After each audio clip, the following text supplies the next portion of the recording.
let's jump into this.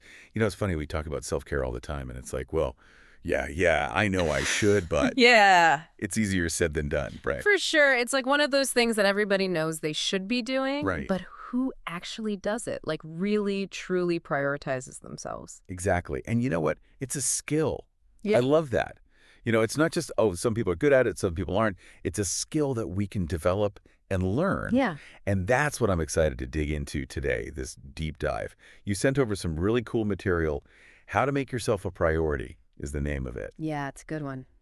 And I skimmed through it, and there's some really practical stuff in there. So really excited to kind of unpack this with you. And for all of you listening, um, what like what is the one thing you want to get out of this deep dive? Yeah, what are you struggling with? What do you hope to take away and actually implement in your own life? Yes, because knowledge is power, but only if we apply it. Ah. So this source, it dives right in, talking about our needs Yeah. and understanding our needs. And I think this is such a crucial starting point, because if we don't even know what we need, how can we possibly prioritize ourselves? Yeah, I know for me, I mean, this has been something I've had to learn over, well, my whole life. I think it's a constant evolution.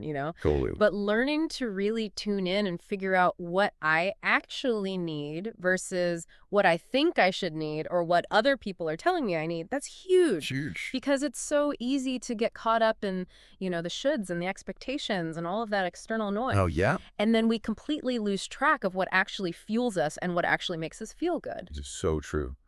And this source, they actually had this really interesting concept. They called it a needs audit. Yeah, a needs audit. I love that. I love that too, right? Right. Because it's like, okay, it's like a financial audit, but for our well-being. Exactly. And it's basically like a structured way to actually take stock of what's going on in different areas of your life. So they talk about, physical well-being. How are you doing with sleep, with nutrition, Mm. with movement, Mm-hmm.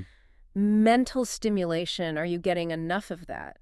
Emotional connection. Oh, that's a big one. Huge. And even spiritual fulfillment, which I think a lot of people maybe don't think about as much. And that could mean different things to different people, right? Exactly. It doesn't have to be religious. Exactly, yeah. It's whatever feeds your soul. Yeah, what gives you a sense of purpose and meaning. Yeah. And the cool thing about the needs audit is that it helps you identify those areas where you might be lacking. And then you can actually, like, what you need. Yeah. Then you can take steps. Right. It's like, okay, now that I know what's out of balance, Yep. what can I do to bring it back into alignment? Yeah.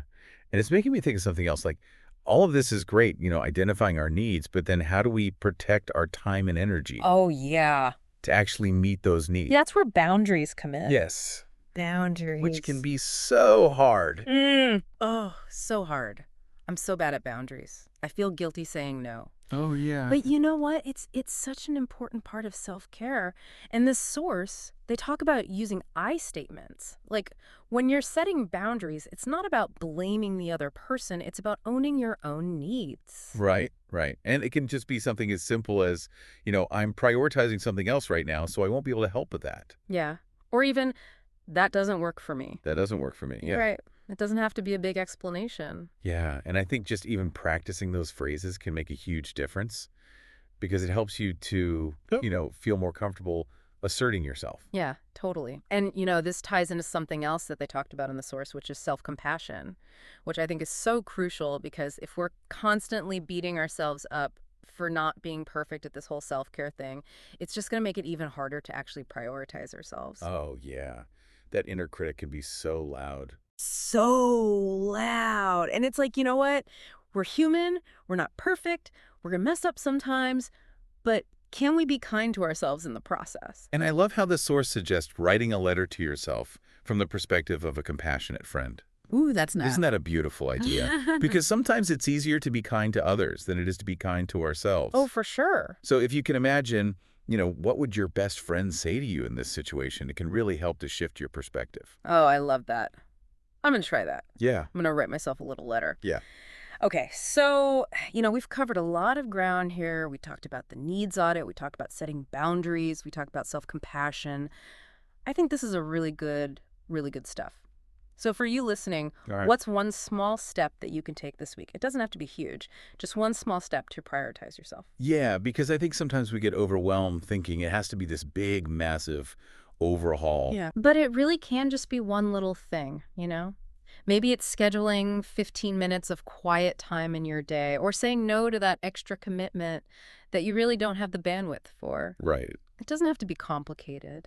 And you know what? It's okay if you like set that boundary and you feel a little bit guilty. Yeah. Like you can acknowledge that feeling, Mm. but don't let it stop you from taking care of yourself. Exactly. It gets easier with practice, I promise. Okay, so we're going to leave with that. One small step. You got this? Thanks for tuning in. And remember, you deserve to make yourself a priority.